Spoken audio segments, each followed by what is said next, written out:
Hello दोस्तों, mathematics supplement की तरफ से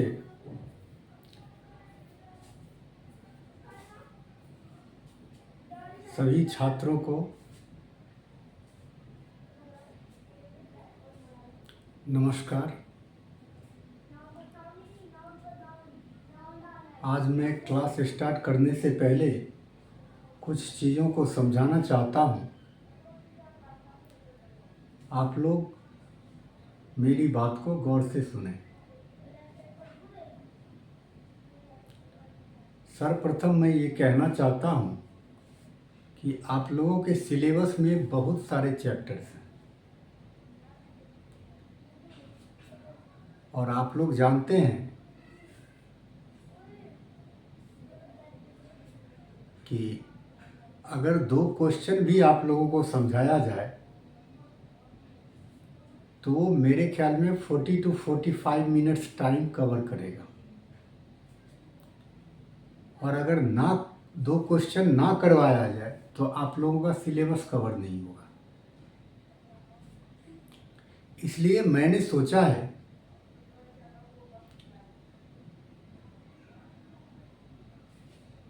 कि 2 के बदले अगर इनके अमाउंट को डबल कर दिया जाए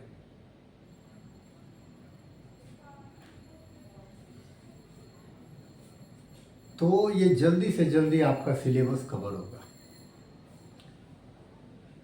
बट इसमें होगा क्या कि आप लोगों को फुल कंसंट्रेशन क्लास पर लगाना होगा। अगर कंसंट्रेशन में कहीं भी कमी रहेगी तो आप लोग ठीक से डेवलप नहीं कर पाएंगे। और मैं ये नहीं चाहता कि और क्लास की तरह कोई एक क्वेश्चन ले आऊँ डिफ़िकल्ट और उनको सॉल्व कर दूँ ताकि आप लोग ये समझें कि टीचर जो है बहुत ज़्यादा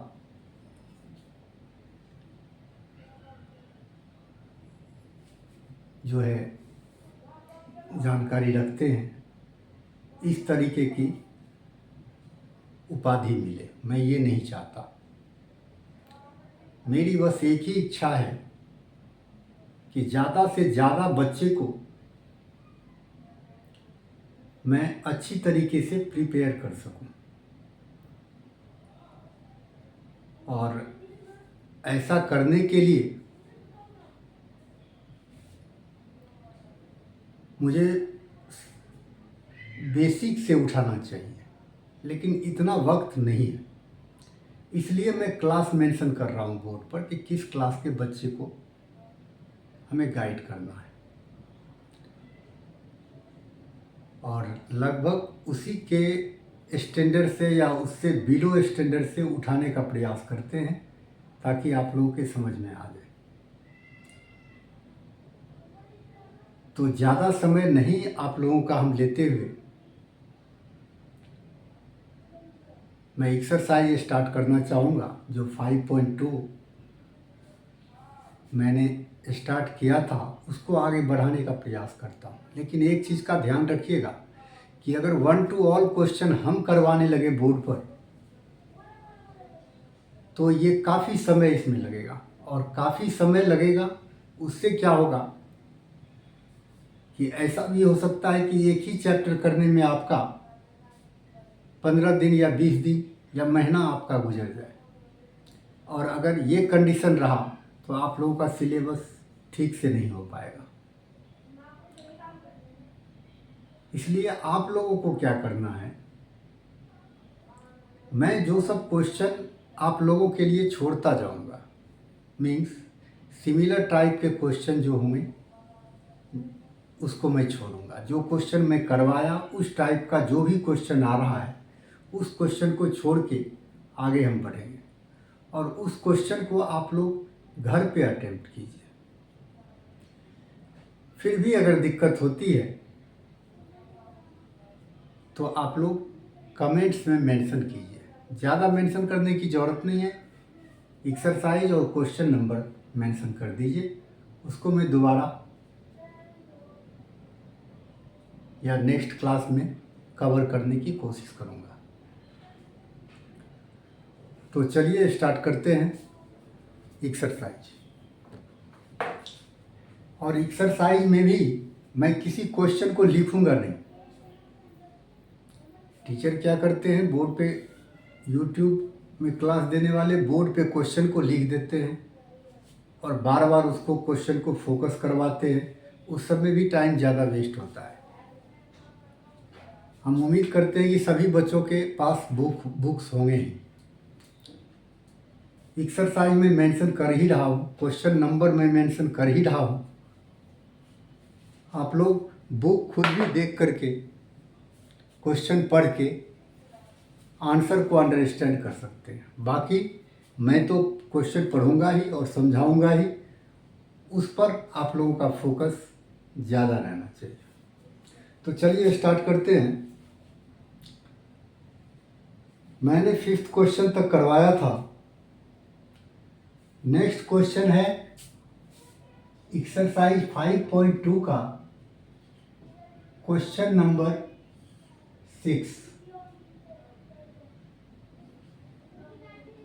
क्वेश्चन नंबर 6 का हम आंसर करवाते हैं। तो पहले क्वेश्चन नंबर 6 को एक बार रीड करते हैं, आप लोग गौर से सुनिए।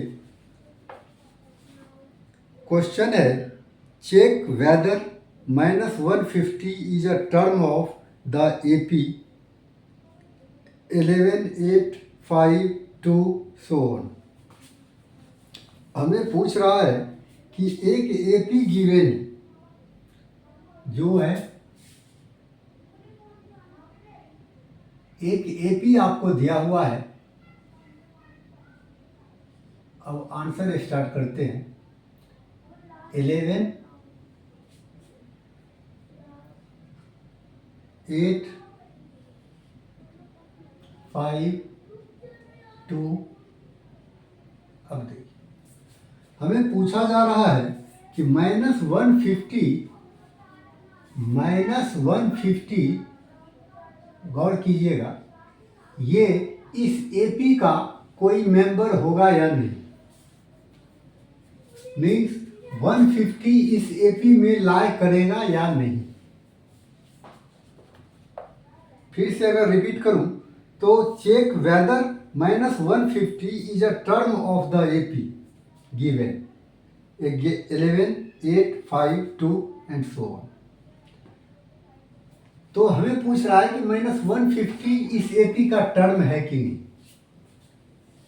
सिंपल सा इसके लिए मैं एक लॉजिक पेश करता हूं। अगर मान लीजिए कि -150 इस AP का एक टर्म है, तो उस टर्म का कुछ न कुछ पोजीशन होगा। मीन्स या तो 150 20th टर्म होगा या फिर 25th टर्म होगा या फिर कुछ भी हो सकता है, 100th टर्म हो सकता है। तो ये नंबर ऑफ टर्म जो देखते हैं या कौन सा टर्म है, ये टर्म जो देखते हैं ये एक इंटीजर होता है। दूसरा टर्म होगा तो 2 एक इंटीजर है। अगर 10वां 10th टर्म होगा तो 10 एक इंटीजर है। ठीक, इंटीजर बोलो या फिर नंबर बोलो, होल नंबर है लेकिन वो कंप्लीट नंबर है। ठीक है, तो कंप्लीट नंबर है, इसका मतलब हुआ कि हम मान लेते हैं कि 150 जो है इसका कोई एक टर्म है। कौन सा टर्म है? तो मान लेते हैं कि 150 nth टर्म है। Let -150 be the nth term of given AP। Clear है? अब -150 जो AP दिया हुआ है इसका कौन सा टर्म है? तो हमने मान लिया कि -150 जो है nth टर्म होगा AP का। इससे पहले भी आपको बताए थे कि अगर nth टर्म है AP का तो उसको हम क्या लिखते हैं? अगर मान लीजिए कि 5th टर्म होगा AP का तो इसको हम A5 लिखते हैं। अगर nth टर्म हम लेट किए हैं तो इसका मतलब है कि an क्या हो गया? Hence an equals to -150। Clear है? अब अगर an -150 हुआ तो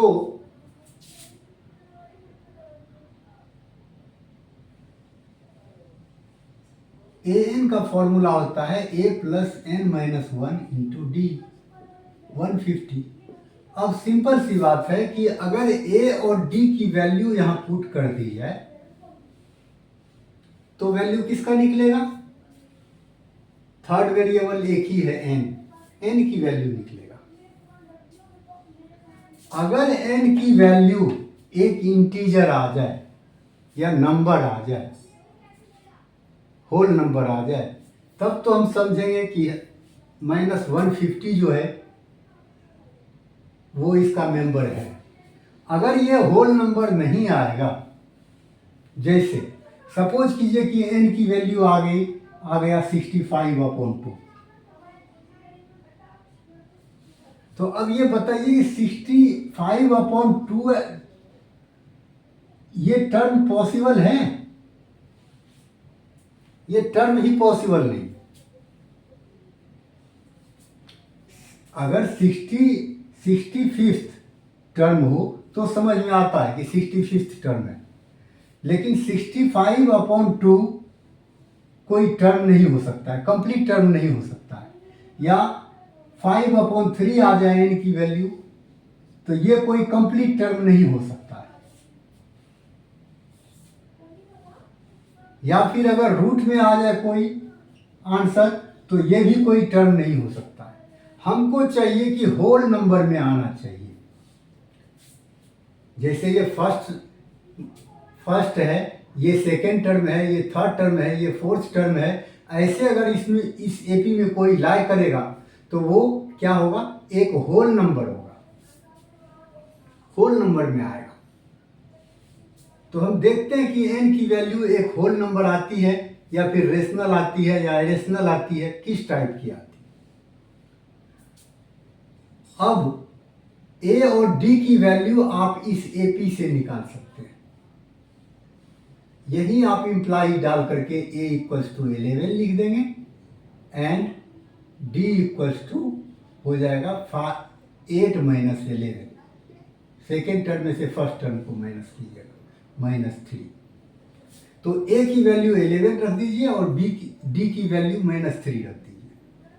इस तरीके से n की वैल्यू आ जाएगी। अगर n की वैल्यू एक होल नंबर आया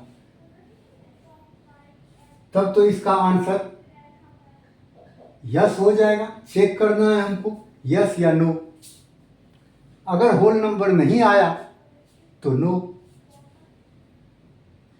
अब इस क्वेश्चन को हम यहां छोड़ना चाहते हैं। इसलिए छोड़ना चाहते हैं कि ये काम अब आगे आप लोग भी कर सकते हैं। और अगर इस तरीके से हम आप लोगों को नहीं पढ़ाते हैं तो ना तो आपका सिलेबस कंप्लीट होगा और ना ही आपको प्रॉपर इनका बेनिफिट मिलेगा। इसलिए हमारी कोशिश रहेगी कि कम से कम समय में ज़्यादा से ज़्यादा आप लोगों को अचीवमेंट मिले, ज़्यादा से ज़्यादा आप लोग अचीव कर सके, ये प्रयास है। तो इस प्रयास में 6 को मैं यहीं छोड़ता हूँ, आगे बढ़ता हूँ क्वेश्चन नंबर 7 पे। क्वेश्चन नंबर 7 है find the 31st term of an AP. AP का 31st टर्म आपको निकालना है। Find the 31st term of AP, that means A 31st निकालना है।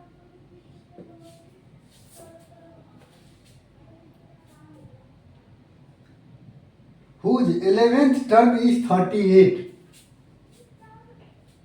इनका 11th टर्म जो है A11 ये 38 है, and 16th term is 73।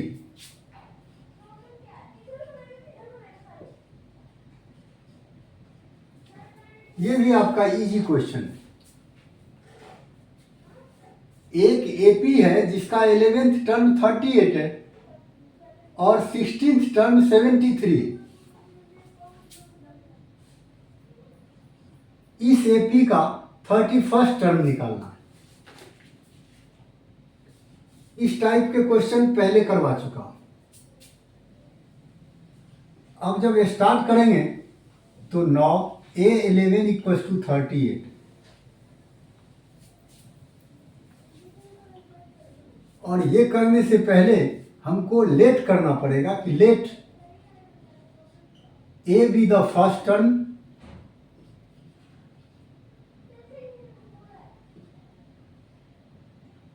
A be the first term and D is the common difference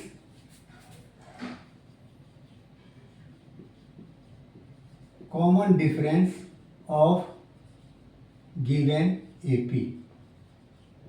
इतना लिखना पड़ेगा, फिर इसको एक्सप्लेन करेंगे। A11 का मतलब A plus 10D 38, equation 1। Similarly जिस तरीके से ये किया उसी तरीके से A16 इक्वल्स टू 73, और ये हो जाएगा A plus 15D equals to 73, equation 2। अब जो पहले मैं बताया था इसे पिछले क्लास में ठीक वही करना है। ए वाला जो पार्ट है दोनों इक्वेशन का, इसका कांस्टेंट सेम है, इसमें भी 1 इसमें भी 1 नहीं लिखा है तो 1 माना जाता है। इसीलिए क्या करना है, ये जब कांस्टेंट पार्ट सेम है तो क्या करते हैं, इक्वेशन 2 को 1 में से माइनस करते हैं तो ये पार्ट खत्म हो जाता है, फिर डी की वैल्यू आ जाती है, और जब डी की वैल्यू आ जाएगा किसी एक इक्वेशन में डी की वैल्यू पुट कर देंगे, ए निकल जाएगा। जब ए और डी दोनों आ जाएगा तो A31 निकालना है। जब ए समथिंग आ जाएगा और डी भी समथिंग आ जाएगा तो हम A31 निकालेंगे, जिसको कि आप जानते हैं A प्लस 30D। इसमें ए और डी की वैल्यू पुट कर दीजिए, ये भी आ जाएगा। तो इस तरीके से आपका 7th क्वेश्चन भी हो जाएगा। इसमें भी कोई दिक्कत नहीं है। नेक्स्ट आते हैं हम क्वेश्चन नंबर 8 पे।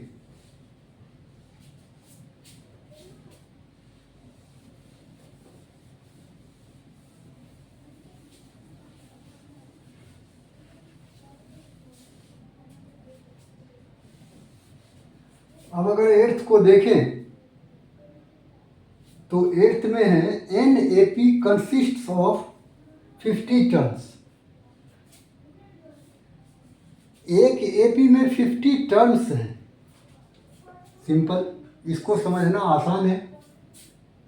अगर 8th की बात करें तो एक एपी है जिसमें 50 टर्म्स है, इसका मतलब हो गया कि n हमारा 50 है। नंबर ऑफ टर्म्स को हम n कहते हैं, n हमारा 50 है। आगे क्या है, of which third term is 12। Third term जो है वो 12 है, and last term is 106। Last term अब किसको कहेंगे हम? अगर 50 टर्म्स हैं टोटल तो लास्ट टर्म जो है 50th टर्म होगा। और 50th टर्म को क्या कहते हैं? A50। और A50 कितना है? 106। ये अंडरस्टैंड करने की चीज है।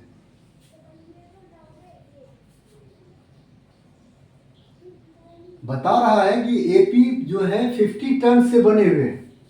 एपी में टोटल 50 टर्म्स है, इसका मतलब एन की वैल्यू 50 हो गया। उसी एपी का थर्ड टर्म 12 है और लास्ट टर्म 106 है। तो अगर 50 टर्म्स हैं टोटल तो लास्ट टर्म जो होगा वो 50th टर्म होगा। और 50th टर्म को हम क्या कहते हैं? A50 कहते हैं। ये कई दिनों से मैं बताते आ रहा हूं। तो A50 106 है। अब हमको इसमें क्या फाइंड आउट करना है? Find the 29th term. To find क्या है? 29th term. ये हमको फाइंड आउट करना है।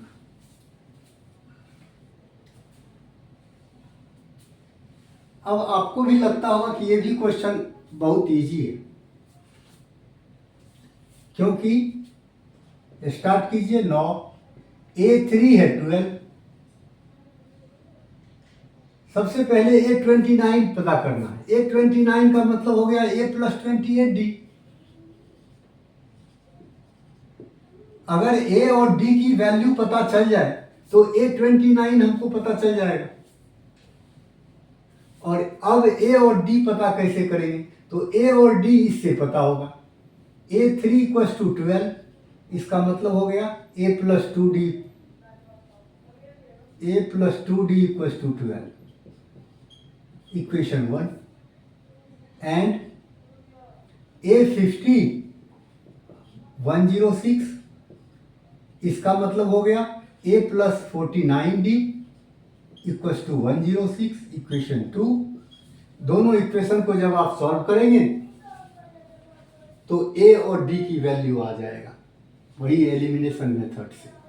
और जब A और D दोनों आ जाएगा तो फिर हमको A29 निकालना है, A + 28D, और उसमें A और D की वैल्यू पुट कर दीजिए।